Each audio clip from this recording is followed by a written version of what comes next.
pagi itu terasa berbeda. Tidak ada pesan ancaman. Tidak ada ketukan mencurigakan di jendela. Tidak ada bayangan ganjil yang biasanya membuat napasku tercekat. Hanya hening. Hening yang menenangkan. Hening yang akhirnya tidak lagi terasa seperti jebakan. Aku membuka mata perlahan. Mendapati Arfan sudah duduk di tepi ranjang sambil memandangku. Tatapannya lembut, tapi ada sisa kantung mata gelap yang tidak bisa disembunyikan. "Kamu gak tidur?" tanyaku pelan. Arfan tersenyum sedikit. "Aku tidur kok, cuma bangun duluan." Aku bangun dan menyandarkan tubuh ke kepala ranjang. "Ada kabar?" Arfan mengangguk pelan.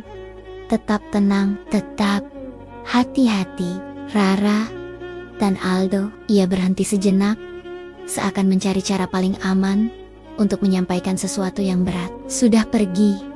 Aku menelan ludah. "Pergi? Yang kamu maksud pindah?" Arfan menatapku sambil menghela napas. "Mereka pergi dari kota ini tengah malam tadi. Polisi kontak aku jam 4 pagi.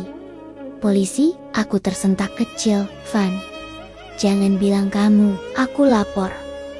Arfan mengaku tanpa mengalihkan pandangannya. "Aku harus lindungi kamu, harus lindungi kita." Aku tidak langsung menjawab. Mungkin dulu aku akan merasa takut atau khawatir semua ini akan jadi masalah besar, tapi sekarang aku malah merasa lega. Sangat lega. "Apa polisi bilang mereka bakal balik?" tanyaku hati-hati. Arfan menggeleng. "Tidak. Mereka kabur karena takut ditangkap, dan menurut polisi, mereka nggak punya alasan untuk kembali." Aku menarik napas panjang, menutup wajah dengan kedua tangan. Tidak menangis, tidak histeris, hanya merasa bebanku jatuh satu persatu hingga ringan.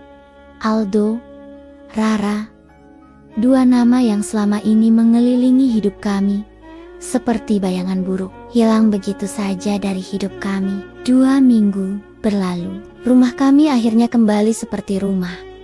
Tidak ada suara aneh di luar. Tidak ada pesan ancaman. Tidak ada rasa diawasi. Di pagi yang cerah itu, aku dan Arfan duduk di teras belakang tempat yang dulu membuatku ketakutan hanya untuk mendekat. "Kamu masih kepikiran?" tanya Arfan sambil menyeruput kopi.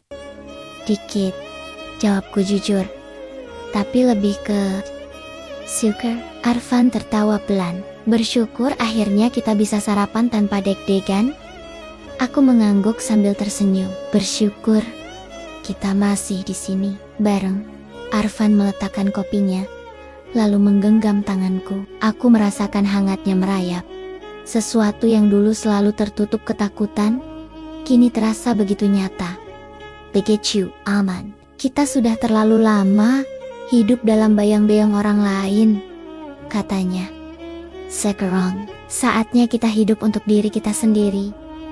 Aku tidak bisa bilang apapun selain mengangguk, karena itu benar. Rara dengan obsesinya, manipulasi, dan drama yang hampir menghancurkan keluarga besar Arfan.